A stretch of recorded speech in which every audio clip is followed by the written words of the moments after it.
Hi, Assalamualaikum and a very good day. Today we are continue our lecture on chapter Plastic Deformation Part 2. Okay, in the Part 1, we already studied the plastic deformation under axial loading and plastic deformation under torsional load. So this Part 2, we are going to study the plastic deformation under pure bending. Basically, there are three cases we must understand. Similar with part 1, there are three conditions. The first one, when we apply the load below the yield point. Secondly, when we apply the load equal to yield point. And thirdly, when we apply the load beyond the yield point. Consider a rectangular beam made of an elastoplastic material. If the bending moment applied in the elastic range or our stress is less than yield stress, then bending stress equal to Mx times C divided by I, where Mx is the maximum bending moment, C is the distance from neutral axis to the outer surface, and I is the moment of inertia. If we rearrange this equation, we can get that Mx equal to I divided by C times the bending stress. And when the bending moment reach the maximum elastic moment, or our stress equal to yield stress, then yield stress equal to My times C divided by I. Or if we rearrange this equation, My equal to I divided by C times the yield stress. The stress distribution on the beam cross-section is something like this. The magnitude of stress is equal to 0 at the neutral axis. Let's say this is the neutral axis. So the bending stress is 0. And the magnitude of stress is the maximum on the top and bottom of the beam. Or if we draw in 2D, the stress distribution is like this. This is the neutral axis, where the magnitude of stress equal to 0, and the maximum stress occur on the top and also bottom of the beam. One part of the beam will be in tension and another part will be in compression, depends on the direction of the moment. In this case, bottom part is in tension and top part is in compression. If the moment is increased beyond the maximum elastic moment, then plastic zone develop around an elastic core. At that time, M equal to 3 over 2 My times 1 minus 1 over 3 Yy square divided by C square. Yy is the half thickness of elastic core. If we refer to the beam cross-section, this is the elastic core at the center of the beam or at the middle part of the beam. And at the upper part and lower part of the beam is the plastic zone. Okay, if we refer to two-dimensional stress distribution, this is elastic core, and at the top and bottom is plastic zone.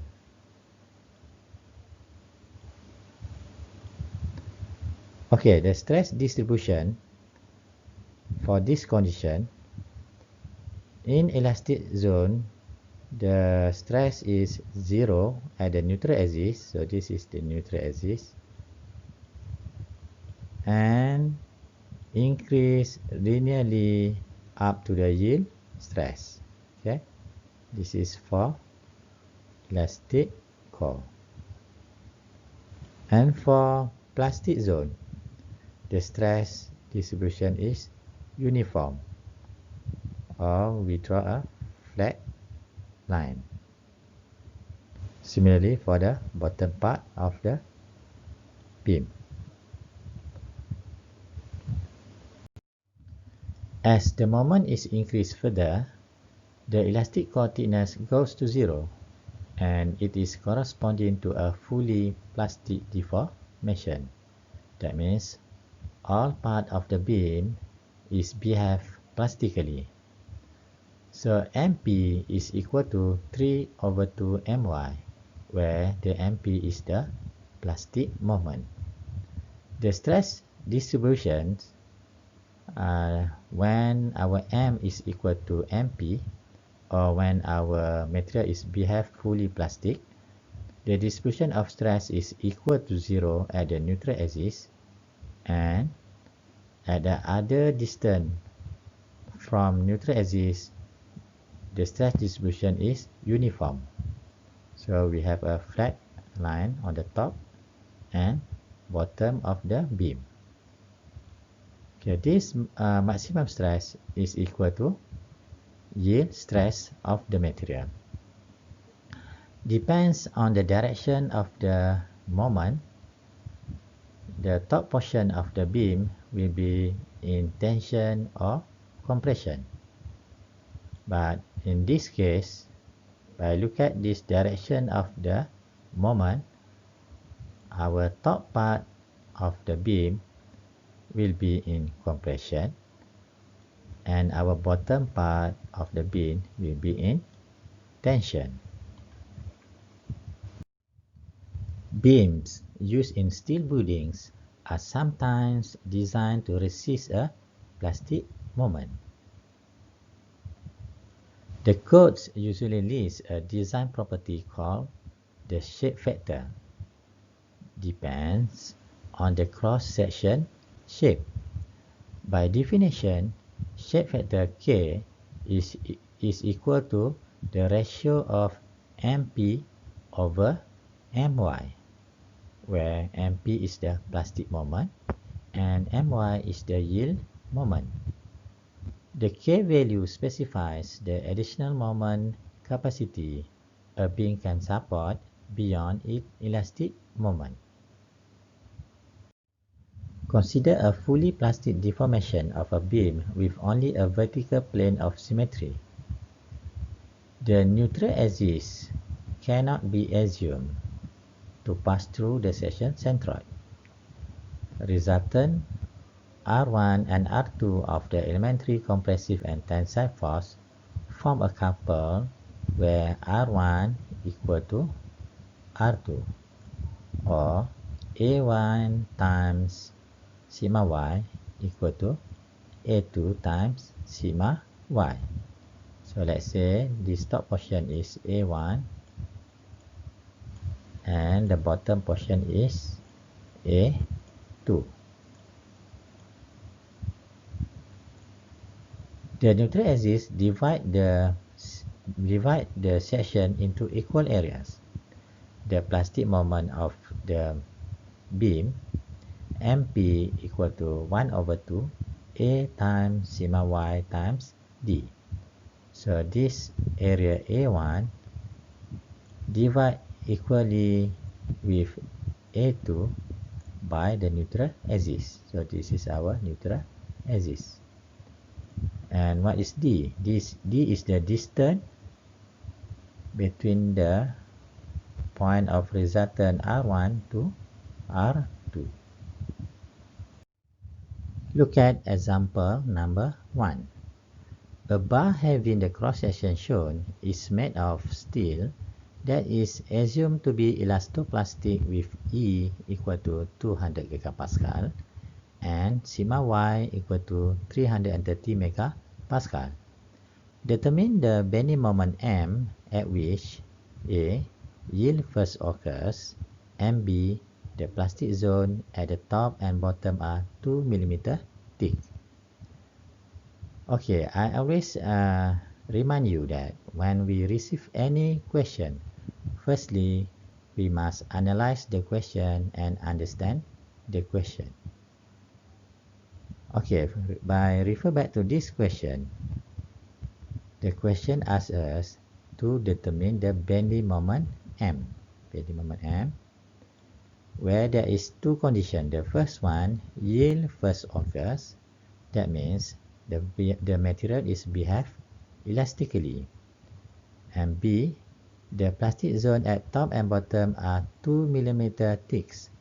That means part of the material is behave elastic and part of the material is behave plastic. And by refer to this moment, direction of the moment, we know that the top portion of the beam will be in tension and bottom part of the beam will be in compression. For the case A, when material is behave elastically, maximum moment is equal to my, and we can determine the my using this formula. My equal to sigma y times I divided by C. So I is the moment of inertia of beam cross-section. In this case, our beam cross-section is rectangular, so we can use the formula I equal to 1 over 12 pH cube. If we substitute the value 1 over 12 times 8 times 8 cube, then we can get I equal to 341.3 millimeter power of 4. And C is the half of the thickness of the beam, is equal to 4 millimeter. And sigma y is given in the question. If we substitute all these values into this equation, we can get that maximum moment is equal to 28.16 Newton meter. For case B, the material is part of material is behave elastic and part of material is behave plastic. So maximum moment is equal to MP, where can be determined using this formula. MP is equal to 3 over 2 times my times 1 minus 1 over 3 yy divide c square. So yy equal to c minus tp. This yy is the radius of elastic core. So c is 4, our tp is 2, so we can get yy is equal to 2 millimeter. So if we substitute all this value into the equation, then we can get the answer MP is equal to 38.92 Newton meter. 38.92 Newton meter. Look at example number 2. A beam of cross-section shown is made of a steel that is assumed to be elastoplastic with E equal to 200 gigapascal and sigma y equal to 240 megapascal. Determine A, fully plastic moment, and B, shape factor of the cross-section. Given that the dimension of beam, the width is 60 millimeter and the thickness is 90 millimeter.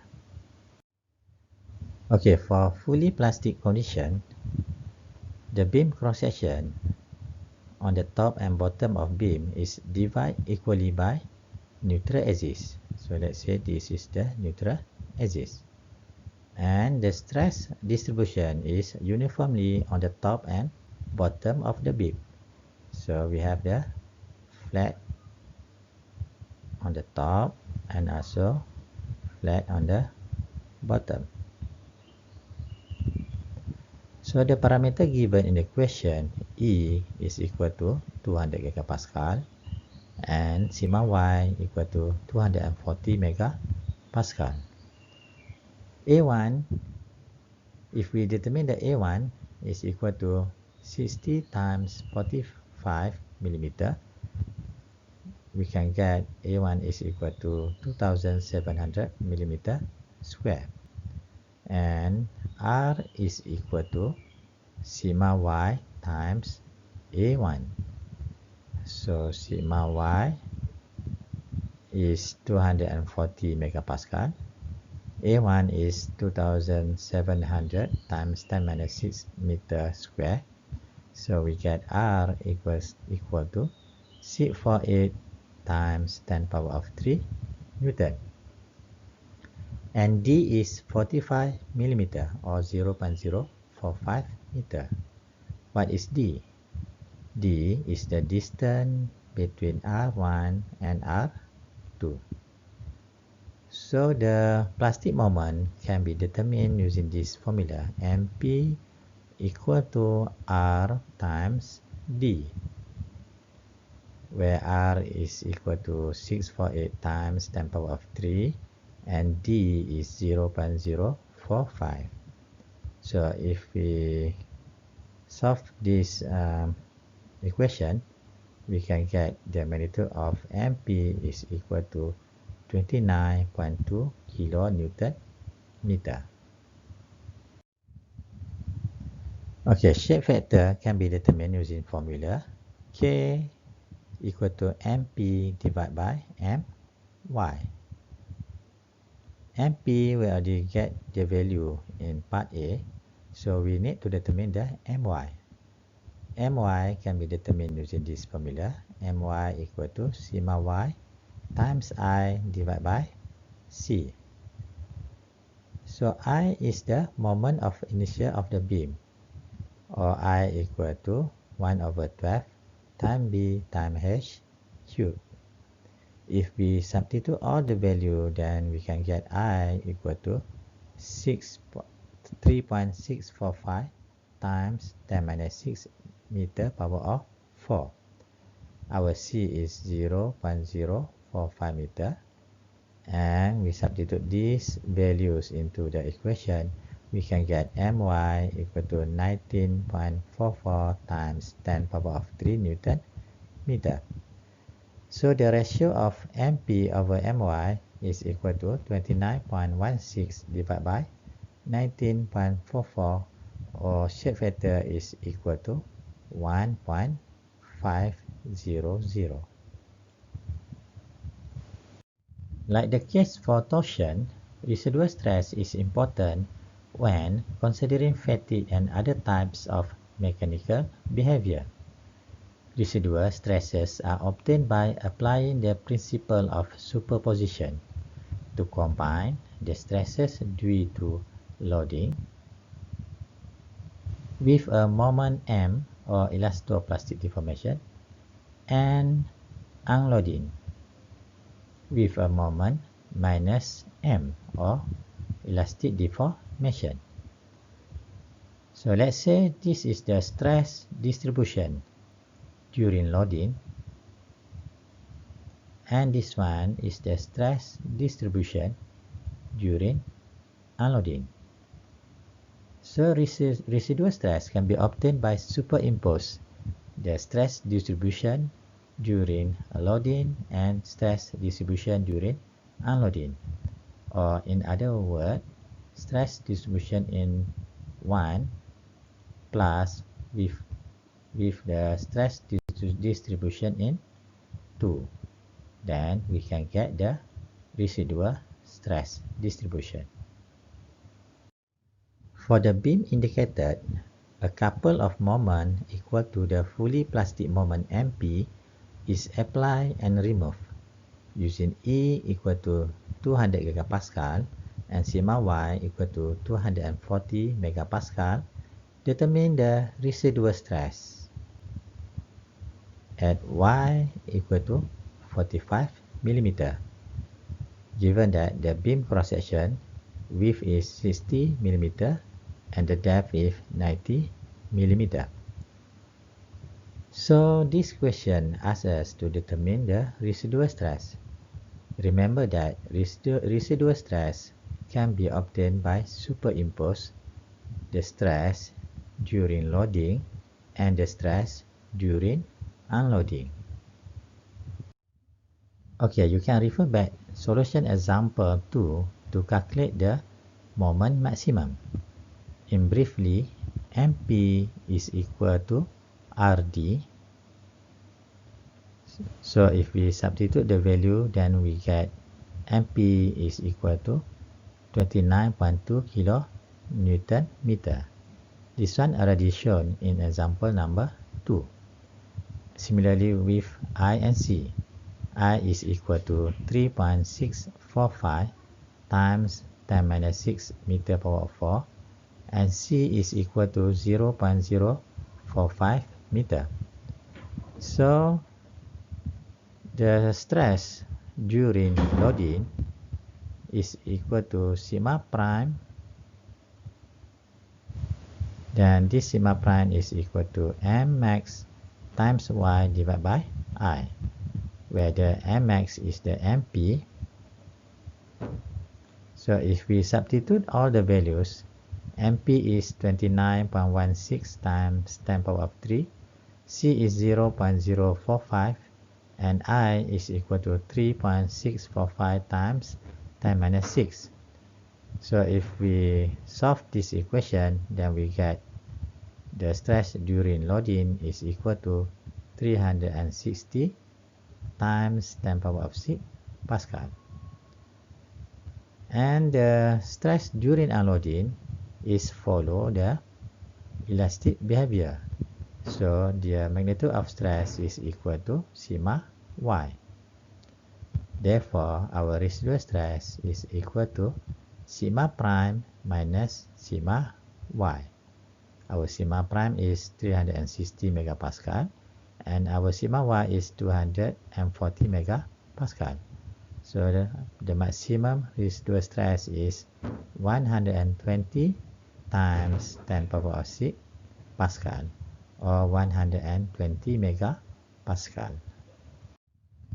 If we draw the stress distribution, this is the stress distribution during loading, or when the material is behave fully plastically. And this is the stress distribution during unloading, where during unloading the material is behave elastically. And this is the residual stress, where the residual stress distribution can be obtained by superimpose, or the stress during loading plus the stress during unloading, then we can get the residual stress. Okay, the question asks you to determine the residual stress at Y equal to 45 millimeter, or in other words, the stress at the top portion of the beam, because this distance is 45 millimeter.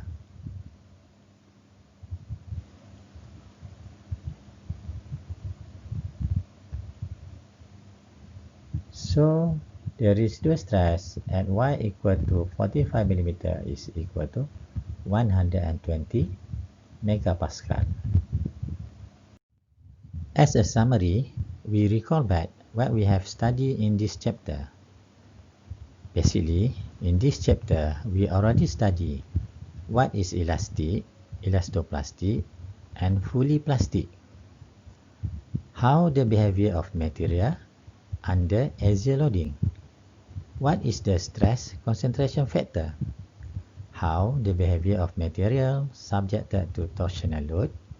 How about the residual stress? How the behavior of material subjected to pure bending, and how to determine their residual stress. So all this one already covered in chapter plastic deformation. Okay, that's all for chapter plastic deformation. If you got any problem, feel free to ask me. As usual, after completed each chapter, all of you need to answer all tutorial questions and submit into ULearn before the due date. With that, thank you.